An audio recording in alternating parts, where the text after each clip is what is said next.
वास्तविक संख्या पर आधारित बहुत प्रकार के सवाल परीक्षा में पूछते रहते हैं और वास्तविक संख्या पे कुछ कंसेप्ट मैंने आपको पिछले वीडियो में बता दिया था, वहाँ पे देख कर जा कर के आप देख सकते हैं।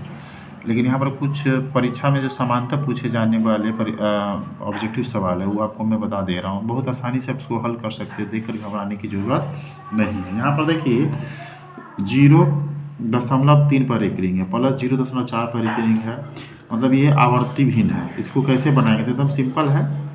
यहाँ दशमलव के बाद 3 पर एक रिंग है तो यहाँ 3/9 इसको कर लेंगे डायरेक्ट, क्योंकि एक अंक है तो 1 9 ले लेंगे। और यहाँ 0.4 है तो इसको इस पर एक रिंग है तो इसको 4/9 ले लेंगे। दोनों का जो हर समान है इसलिए ऊपर वाला जुट जाएगा तो 4 3 कितना होगा 7/9। डायरेक्ट इसका आंसर आपको 7/9 मिल जाएगा।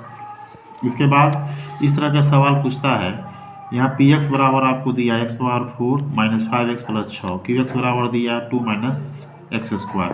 अब कह रहा है कि पी एक्स बटे क्यू एक्स का घात बढ़ेगा। एकदम सिंपल है, इसका मतलब है कि भाग है। जैसे ही भाग हो तो हम सिर्फ घात का अंतर निकालते हैं। इसका घात एक्स स्क्वायर है, इसका घात x पावर 4 है, तो हम क्या करेंगे 4 में से 2 घटा देंगे तो क्या आ जाएगा 2 आ जाएगा। तो इसका घात कितना हो जाएगा 2। एकदम सिंपल है, सिर्फ देखिए और आप आसानी से हल कर सकते हैं, घबराने की ज़रूरत ही नहीं। घात पूछ रहा है तो सिर्फ हम घात की बात करेंगे।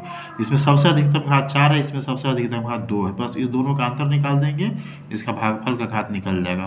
तो ये देखकर बहुत बच्चे जो नहीं बनाए हुए सवाल घबरा जाते हैं, जबकि एकदम आसान होता है। अब देखिए दो संख्याओं का मौसा 15 दिया है, लसा 105 है। यदि इसमें एक संख्या 5 है तो दूसरी संख्या निकालिए। देखिए दूसरी संख्या कितना आसानी से निकल जाता है। दूसरी संख्या निकालना है तो हमको सूत्र याद रहना चाहिए, लसा गुने मौसा और बटे हो जाएगा पहली संख्या।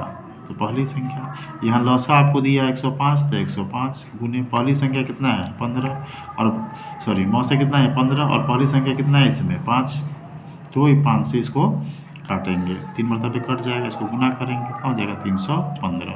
तो इसमें दूसरी संख्या 315 हो गई। बस इतना ही आसान रहता है, बच्चा सिर्फ सोचे तो निकल जाएगा। अब यहाँ देखिए इसमें लॉसन निकालना है, तो जब भी लॉसन निकालना हो तो इस तरह से दिया इसमें सबसे अधिकतम घात, यहाँ 2/3 है या 2/4 है, तो हम अधिकतम घात लेंगे 2/4 लेंगे। फिर उसके बाद देखिए यहाँ 3 है, यहाँ 3 है ही नहीं, अधिकतम घात यहाँ 3 का घात 0 हो गया, यहाँ 1 हो गया तो 3 हम लेंगे। फिर इसका देखिए यहाँ 5 1 है, यहाँ भी 5 का घात 1 है तो 5 लेंगे।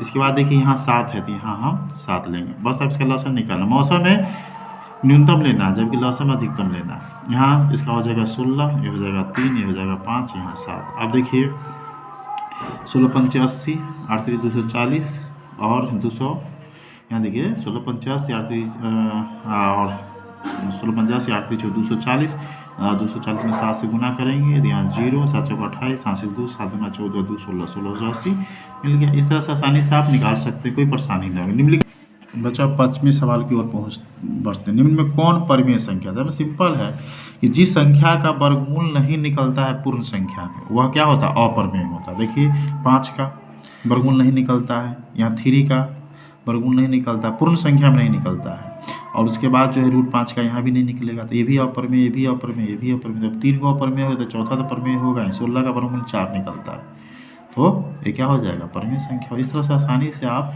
बना सकते हैं। इसके बाद P/Q के रूप में, तो Q का रूप क्या होगा तो आप देखिए 0.375 है, इसको दशमलव उड़ाएंगे तो 1 2 3। अब यहाँ देखिए 375 तो है, इसको कुछ बच्चे क्या करेंगे डायरेक्ट मार देंगे आंसर 2 ये। क्यों मार देंगे कि इसको काटेंगे नहीं, लेकिन इसको काटना पड़ेगा हमको।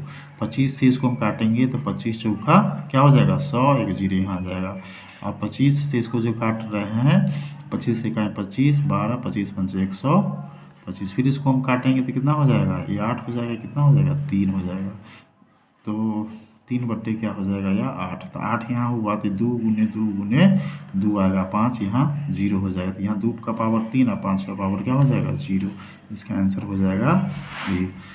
तो इस तरह से देखिए कन्फ्यूजन नहीं होना है। अगर आप इसको लीजिएगा, इसको अगर लीजिएगा तो गलत हो जाएगा, क्योंकि ये P/Q के रूप में इसको पूर्ण रूप से हमको काट करके जो आंसर आएगा वह लेना है।